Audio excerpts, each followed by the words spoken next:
નમસ્કાર દર્શક મિત્રો, 99 ડી ન્યૂઝ ચેનલમાં આપનું સ્વાગત છે। સમાચારમાં વિશેષ જોતો માહીબા રાઠોડ જેઓ દ્વારા સમાજમાં મહિલાઓના સશક્તિકરણ, સુરક્ષા અને નારીનું હંમેશા સન્માન થાય તેવા ઉમદા હેતુસર માહીબા આયોજિત અમદાવાદ ખાતે નિર્ભયા નારી સન્માન 2026નો ભવ્યથી ભવ્ય કાર્યક્રમ યોજાયો હતો।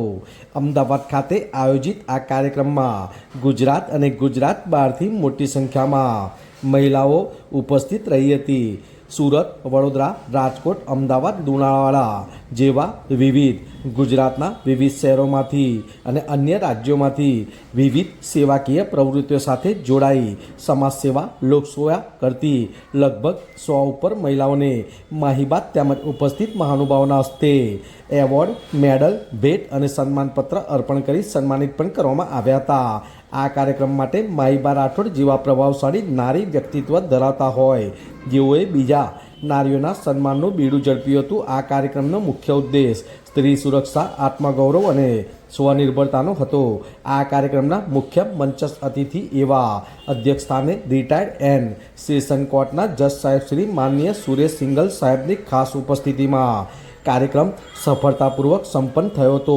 કાર્યક્રમમાં ઉત્સાહ વધારો કરવા અતિથિ વિશેષ રણજીતસિંહ જાદવ, ધર્મેન્દ્રભાઈ પટેલ, નરેન્દ્રભાઈ એલ પટેલ, વિજાનંદ પુરી, પંકજભાઈ આર પટેલ, મીણાબા ઝાલા, કવિતાબેન લાપસીવાલા, કૌશિકાબેન પરમાર, મીનાબેન આર જોશી અને પ્રતિમાબેન પરમાર જેવા અનેક ખાસ મંચસ્થ મહાનુભાવો પણ ઉપસ્થિત રહ્યા હતા અને પ્રાસંગિક ઉદ્બોધન પણ આપ્યું હતું। વિજાનંદ તુરી કે જેઓ આકાશવાણીના દોહા અને છંદના કલાકાર છે, તેમને પોતાની આગવી લઢણમાં પ્રસ્તુતિ પણ કરી હતી।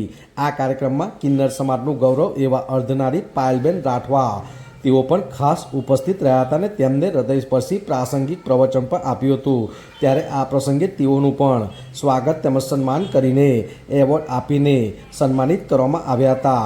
તો શુભેચ્છક મિત્રો એવા મયુરીબેન પટેલ, નમ્રતાબેન, સુધાબેન પંચાલ, હેમલતાબેન માણવાની, કૈલાસબા વીરપુર, જાહ્નવીકા રાઠોડ, અશોકભાઈ નિમ્બાર્ક, બિરેનભાઈ મહેતા, ઉમેશભાઈ દેસાઈ અને પ્રદીપ શાહ તથા કાર્યક્રમના સંચાલક એવા વૈશાલી જીવાણી અને સન્માનીય નારી શક્તિએ કાર્યક્રમને વધુ યાદગાર બનાવી દીધો હતો।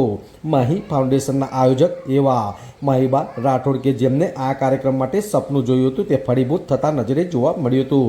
આ કાર્યક્રમ બધાના સહયોગ અને સાથ સહકાર દ્વારા ઉમંગ અને ઉત્સાહભેર સંપન્ન થયો હતો। નિર્ભયા નારી સન્માન કાર્યક્રમ સમાજને એક નવો રાહ ચીંધશે તેવી પ્રેરણારૂપ બનશે તેવું પણ માહીબા દ્વારા જણાવવામાં આવ્યું હતું અને આવનાર સમયમાં પણ આવા વિશેષ કાર્યક્રમો થકી મહિલાઓનું સશક્તિકરણ કરવાના હેતુસર ઉમદા વિચારધારા સાથે માહીબા રાઠોડ દ્વારા જે ભવ્ય નિર્ભયા નારી સન્માન સમારોહ 2026નું કાર્યક્રમનું આયોજન કરવામાં આવ્યું તે બદલ સૌ કોઈએ આ કાર્યક્રમને ગર્વથી બિરદાવી માહીબાનો તહે દિલથી આભાર વ્યક્ત કરવામાં આવ્યો હતો। વિરાંગ મહેતા, આવા નવા વધુ ન્યૂઝ જોવા માટે જોતા રહો 99 ડી ન્યૂઝ ચેનલ। શું પરિચય છે આપનો? મારું નામ માહીબા રાઠોડ છે અને હું મુંબઈ રહું છું। આજે નિર્ભયા નારી સન્માન 2026નો ભવ્યથી ભવ્ય કાર્યક્રમ અમદાવાદ ખાતે આયોજન કરવામાં આવે છે।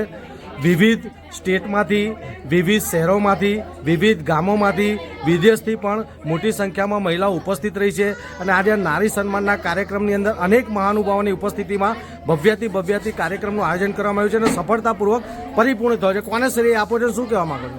આનો શ્રેય કાર્યક્રમનો સૌથી પહેલાં તો અહીંયા ઉપસ્થિત મહાનુભાવોને આપીશ, ત્યારબાદ જે બહેનો અહીંયા નિર્ભય થઈને આવી છે તે તમામ બહેનોને આપીશ, કેમ કે એ આવી છે તો જ આ કાર્યક્રમ સક્સેસ થયું છે। અમે તો આવ્યા જ હતા એમની માટે, પરંતુ બહેનો આવી એ પણ અમારા માટે ખૂબ કહેવાય ને કે સન્માનની વાત છે। અને આ નિર્ભયા નારી સન્માન એક કોઈ એવો સન્માન નથી કે કોઈ પૈસાથી લઈને આપણે પૈસા લઈને આપ્યો છે। આ એક સન્માન તેઓના સંઘર્ષ અને તેઓની નિર્ભયતાને મળ્યો છે અને એને નિર્ભયતાને આપ્યો છે આપણે। તો અહીંયા દરેક નારી સન્માનનીય છે અને તેના માટે આ નિર્ભયા નારી સન્માન આજે સક્ષમ અને પાર પાડ્યું છે બધી બહેનો થકી અને બધો શ્રેય એમને આપ્યો છે। ઘણા સમયથી અનેક સેવાકીય કાર્યો આ ગ્રુપ દ્વારા કરવામાં આવે છે।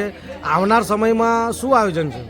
આવનાર સમયમાં જે બહેનો પગભેર નથી તેમને બધી બહેનોને પગભેર કરીશું અને તે પણ એવું નહીં, અમે બધી બહેનો એકબીજાનો સાથ સહકાર આપીને અમે પગભેર થઈશું। આ એક સુંદર સુવિચાર છે। ઘણા વર્ષોથી આપ સેવા આપો છો, આ વિચાર ક્યાંથી આવ્યો તમને? હું નાનપણથી જ આમ તો સેવા સેવાકીય કાર્ય સાથે જોડાયેલી છું. 18 વર્ષની ઉંમરમાં જ મેં મારી આંખો દાન કરી છે. એ ત્યારબાદ મેં મારું આખું શરીર પણ દાન કરી દીધું છે. તો નાનપણથી જ એ હતી કે મને ખબર નહીં, મારી અંદર દયા અને કરુણા ખબર નહીં ભગવાને બહુ જ બધી આપી છે કે મારાથી કોઈનું દુઃખ જોવાતું નથી. અને આવા ઘણા બધા કાર્યો હું દર મહિને પણ કરું છું અને દરરોજ મારી પાસે આવે છે તો હું દરરોજ પણ કરવા તૈયાર છું. આજની યુવા પેઢી એટલે યુવા મહિલાઓને બરાબર દીકરીઓને કોઈ સંદેશ આપવા માંગો છો? બિલકુલ, દીકરીઓને હું સૌથી પહેલા તો કહીશ કે ભણી ગણીને આગળ વધો અને પોતાના પગભેર થવી, સ્ત્રી પોતાના પગભેર થવી બહુ જરૂરી છે. પોતાનું સ્વાભિમાન સાચવવું ખૂબ જરૂરી છે અને કોઈ પુરુષ પર નિર્ભર નહીં, પણ તમે પોતે આત્મનિર્ભર બનો. બસ મારે આ મહિલાઓને એ જ સંદેશ પાઠવવો છે.